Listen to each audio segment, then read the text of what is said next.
de Lula dentro del Partido de los Trabajadores. Fue Haddad quien se presentó en las elecciones cuando fue impedido por estar encarcelado Lula da Silva por presuntas tramas de corrupción, que al final fue absuelto por tecnicismo de la ley.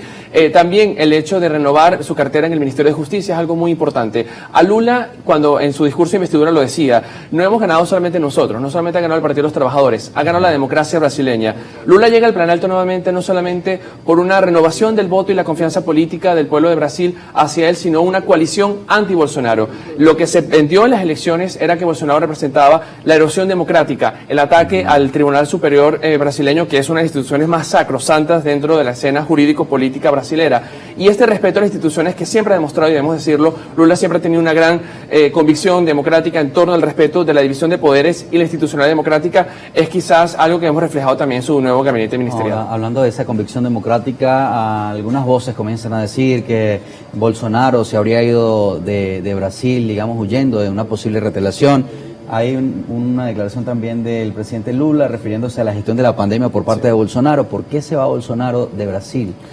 Sí, es interesante porque Lula da Silva durante su discurso de investidura ha dicho que Bolsonaro no puede quedar impune ante un genocidio. Así clasificó el Lula y clasifica el Partido de los Trabajadores la gestión de Bolsonaro de la pandemia. Sin lugar a dudas, Brasil tiene uno de los peores números en términos estadísticos de la región, en términos de fallecimientos por COVID-19 y sobre todo por una actuación muy tardía en términos de imposición de restricciones. Un poco escéptico también sobre el tema. Absolutamente. ¿No? De hecho, seguía la línea del expresidente Donald Trump y hablaba muchas veces sin ningún tipo de fundamento en la ciencia y en las evidencias, negando incluso las capacidades y visiones que aportaba la Organización Mundial de la Salud en su momento y que sigue aportando en términos de materias de la pandemia.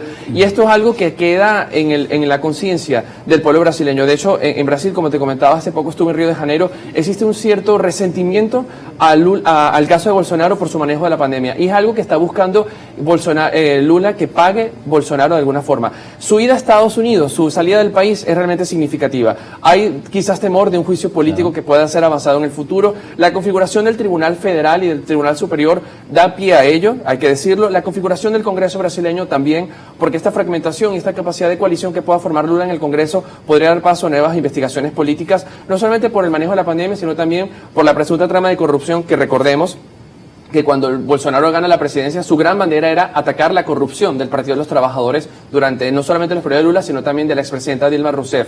Esto es algo que en la práctica no se ha visto. Si bien la operación Lava-Jato se veía como una gran gesta continental en contra de la corrupción, en Brasil la percepción es que es una gesta política de persecución política a todo lo que significó el movimiento de izquierdas en Brasil. El caso de la justicia o la administración de justicia en Brasil es particular con el caso de Bolsonaro o puede ser una política, digamos, que se ha venido repitiendo en la región, considerando el caso de Bolivia con el expresidente Evo Morales y luego con Yanine Áñez, o el caso de Ecuador, por ejemplo, con Correa. ¿Es una constante regional?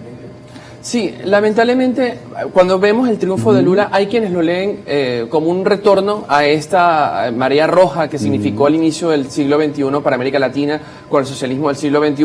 Hay algunos analistas que tienden hacia la marea rosa, una política de izquierda mucho más moderada, que tiene expresiones en México, que tiene expresiones en Chile con Boric, que tiene expresiones en Centroamérica. Pero también existe esta visión de la política pendular latinoamericana, de pasar de la derecha a la izquierda cada cierta cantidad de periodos presidenciales, porque ninguna de las dos tendencias políticas logra dar respuestas concretas necesarias a las demandas socioeconómicas y políticas de la sociedad latinoamericana. Esto se ve reflejado, que sin lugar a dudas, también un poco en Brasil.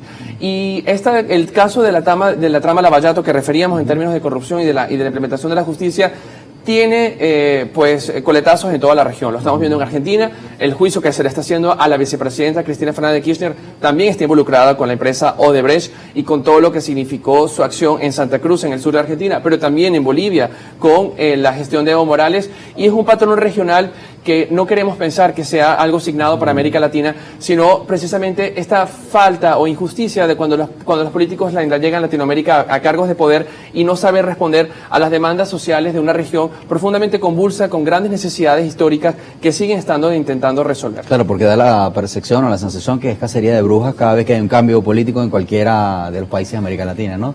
Tenemos que hacer una pausa, pero lo reflexionamos si le parece cuando regresemos. Dylan Pereira, analista internacional, nos habla acerca de la llegada al poder por tercera vez de Luis Ignacio Lula da Silva. Y quisiera preguntarle al regreso de la pausa cuál va a ser ese proceso de integración regional del que hablábamos, considerando el liderazgo indiscutible, por supuesto, de Lula da Silva en sus periodos anteriores, y ahora si se va a fortalecer en países con países como Venezuela, por ejemplo, que ha sido un aliado histórico. Pausa.